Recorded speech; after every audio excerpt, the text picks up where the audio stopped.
Free people come. I say, free people come. My name is Malcolm Claiborne, and I fight for freedom. I want your freedom in every way.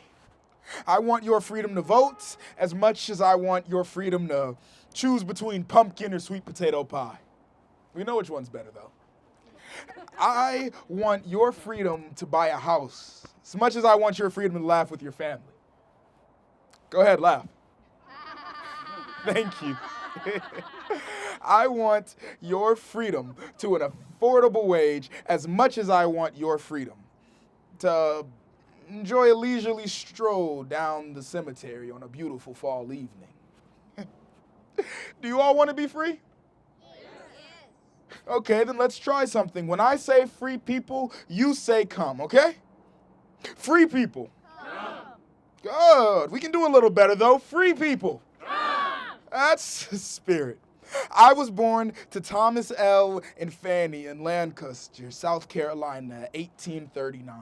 I had two siblings, Roderick and James, though, like many formerly enslaved families, there could be many more relatives that just weren't listed on official records. I served and fought in the Civil War, serving in the Company B of the 35th Regiment of the United States Colored Troops. That regiment fought in nearly every major military campaign.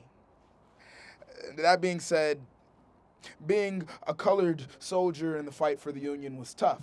See, many black men would escape plantations and join the fight for the Union, cutting a deal because it helped establish a salary and legitimacy to our newfound freedom.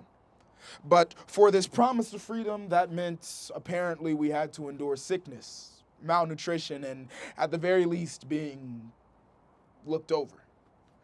Even General Sherman didn't want to use us to fight. Just ask the 44th. Now, I served in the United States Colored Troops from May 7th, 1865 to May 7th, 1866. You may consider that to be after the war was over, but I guarantee it was fresh in the minds of the former Confederates stationed in Charleston, South Carolina, where I was stationed. Those of us newly freed, though, it was our duties to create new lives in a country rife with racism and discrimination. War was only the beginning, though. I earned my right to vote, and I ended up becoming a member of the Republican Party, back when it was the party of Lincoln. See, I fought for freedom. My freedom first. Free people. Oh, you didn't remember? Come on, free people. One more time, free people.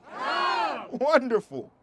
See, the war was only the beginning. Afterwards, I became a teacher in Burke County. I was adamant that the boys and girls, men and women recently freed learn to read and write so that they wouldn't fall into new systems, things like the sharecropping system and other new forms of slavery. That's just not what they needed. What they needed and what I was looking for was freedom of the mind. But, of course, it wasn't just teachers. We were becoming doctors, lawyers, grocers, architects, all the jobs that a community would need, but no one would offer us now that we were free. And so, in that sense, Reconstruction saw the birth of a black upper and middle class, the likes of which you cannot imagine.